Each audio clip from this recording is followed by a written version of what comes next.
Hey, this is Sebastian from the Metal Gods Meltdown, and I'm joined by JC Kuipers from Praying Mantis. It's an absolute honour to chat to you tonight. I want to congratulate you on your stunning new album, Legacy. How would you best describe Legacy? It's my first album with the band. Just joined the band in 2013, so it was a long way, but I believe we produced a pretty good album. I'm very proud of it. I'm very proud that the guys let me in on the writing process, because if you step in a band with that history like Praying Mantis and you're the new guy, it's always a bit of get to know each other, and the guys were very, very open, and I'm used to writing my own material, so we connected there, and that's why I've written so many songs with them together. Totally love the album. I think you've seen my review. I've also seen some quotes regarding Legacy as being possibly the best Praying Mantis album ever. I mean, that must be an amazing feeling for yourself. It is. I mean, like I said before, I'm very proud to be part of the Mantis clan, as I call it, and to make an album with the guys and getting these reviews is like a dream come true for a musician from Holland, like trying to get to play all over the world, but never got the chance, and now I've got it, so I'm very proud, very, very honoured. Are there any tracks you're most looking forward to playing live from the new album?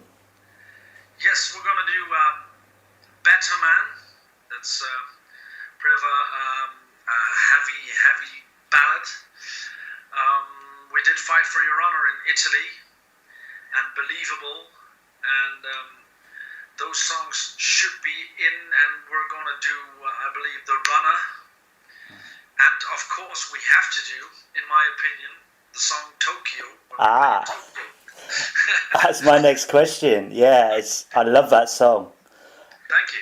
Honestly, did you write that one yourself, or did you have a bit of a hand with that one? Well, the music was already there, and Chris wrote some verses, and I wrote a chorus. The chorus is mine, and I thought, well, I like the chorus.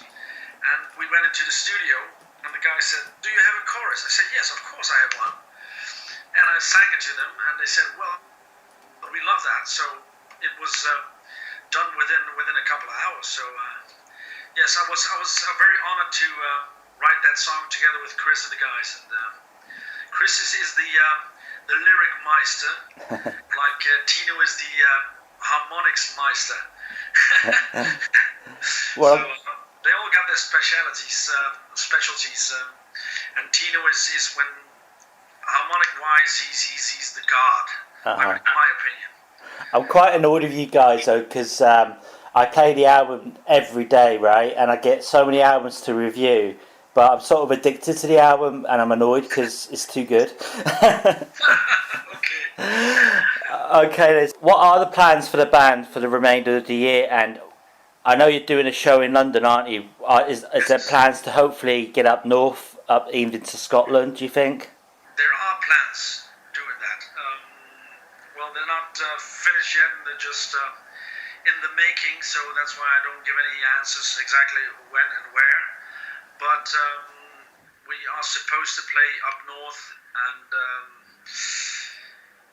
as you saw before, in Germany and in Tokyo, and then we're going to Holland beginning of next year, and maybe Belgium, Germany, all that. So we're playing in the UK for sure, and but exact dates I don't have. I mean, our management and bookers are working on getting a decent tour together so we can promote the album.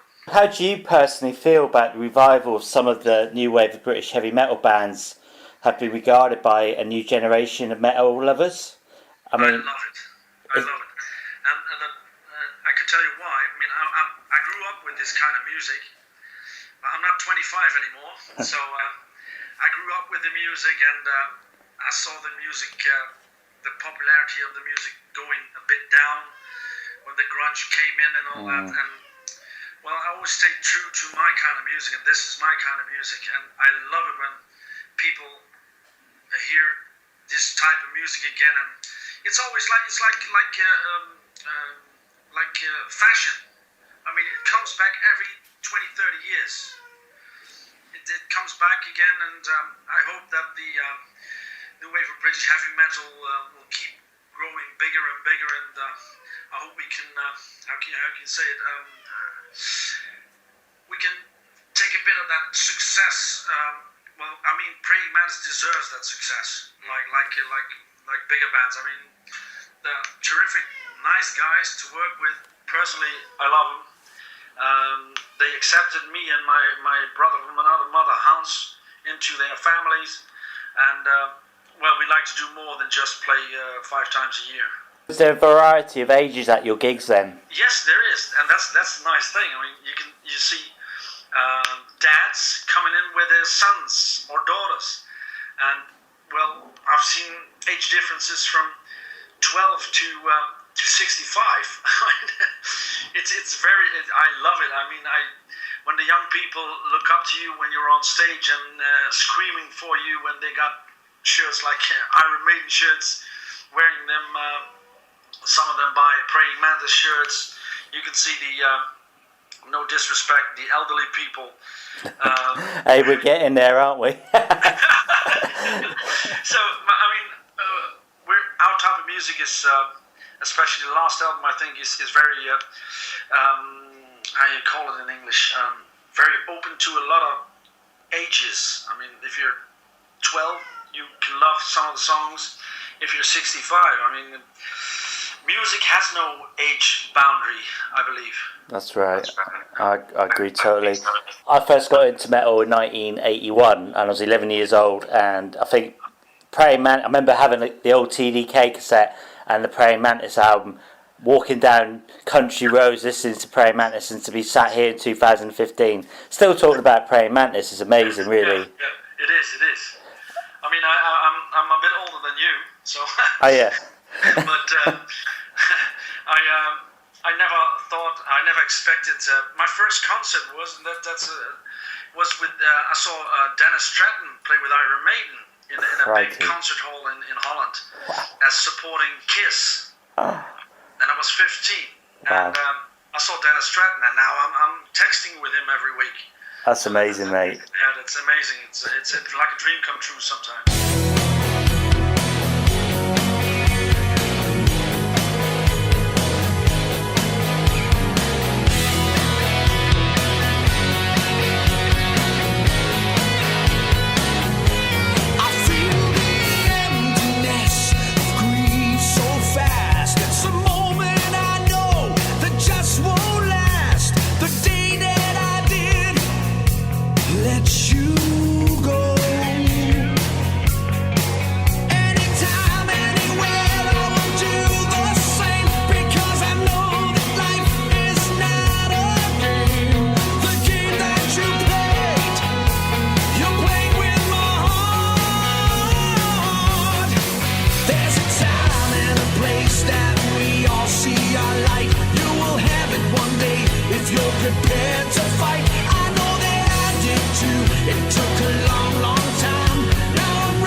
The moments I had went by so fast. The day that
Okay, I'm going to ask you about the album artwork next then. It's always been special for Praying Mantis. Do you or any of the band that you know of have full life framed photos or pictures in their houses of the artwork? Not yet. Not yet, but I sang on an album from Ian Lucas, Arian, and when I came to his house to sing a song, he got all the artwork from every album that was a painting, and he's got it in his living room. And I would love, Rodney Matthews is going to be there at the album release party on the 30th of August at the Borderline in London, and hopefully we can buy some sketches from him of the album cover. I mean, some prints. I don't know if it's already done, or I'm not. Well, the guys know, perhaps Chris or Tino, but I love the album covers. I mean, it's like, it's nostalgic. I love it. I mean, it's not just a photograph. It's handcrafted, and it's artistically very, very great album to look in. If you walk into a record store and you see an album like that, the album cover, it's really something special. I mean, I love it, and I'm thankful that Rodney will agree to doing the album cover. It catches your eye, doesn't it? It's the first thing that sort of... Yeah. It does. Can you tell me why we should buy Legacy? Well, I could say, why not? No, in my opinion, when we finished the album and we were organizing the songs, I listened to it over and over again, together with the guys, with my family in the car, at work, and the album doesn't have in my opinion, a dull moment. Every song is different, and because we're 4 songwriters, so you get different views, different angles, and that's why the album is very diverse. And some people say, well, you don't have an own sound to it, but I believe we do. I mean, we're still the same musicians, but every song has got a different feeling to it. And sometimes when I listen to an album of a I don't call any names, but bigger bands, after the 4th or 5th song, I said, well, I heard that before. It's almost the same pattern they're using to write a song. And I believe Legacy is very diverse, and I'm still listening to it. So if you want to have an album with rock, metal songs, with heavy ballad, for every emotional journey, you have to buy a Legacy. So it's an emotional journey. Totally. Is it a bit frustrating though? I mean, you're a bit older than me. I don't know how you feel about life, but is it a bit frustrating that some of the best music's coming out now, and it must be frustrating for you being a bit older now and getting on in age, and it's possibly one of the best albums that Praying Mantis have ever released. Is that a bit annoying? No, I had the dream of being famous in a big band and living from music, so earning my living, but now it's happening a bit, and my goal was to never give up, because it's my dream, and never give up. And as you see now, I never gave up, and the guys from Praying Mantis maybe saw that in me, and there's only one way to go for me, and that's full throttle. If I don't give 100%, but 200%, and I still keep giving that, and I'm very proud that I did. I mean, some friends of mine, draw the line years ago, and they're sitting at home behind in a chair behind the window. So, and I'm not that kind of guy. I mean, I love to do it, and I want to. If I have to die, I want to die on stage. That's a hell of a statement, and yeah, total respect to you, man, honestly. But like I say, I can't wait to actually get the actual album in my hands. It's awesome. Been listening to this, as I said to you, and it's a bit annoying because I'm trying to do other reviews. Anyway, do you have any final words for your fans and our listeners? Do you have any final words for your fans and our listeners? Get the album, listen to it, come and check out the show we're doing somewhere near you. I hope we can do the whole world within a couple of years. And if not, just leave your comment on our website. And I love to meet everyone. I mean, it's my dream going on stage and singing the music which I wrote as well. It's a dream come true, and love to see all the people. And my home, my heart is where the stage is, so, and where the music is. Hello, this is JC from Praying Mantis, and you're listening to Metal God's Meltdown. And I hope they're going to play a song from our album Legacy, which will be released in a couple of days. Hope to catch you live somewhere on this planet. And I hope you like the album like we did recording it and writing it. Thank you.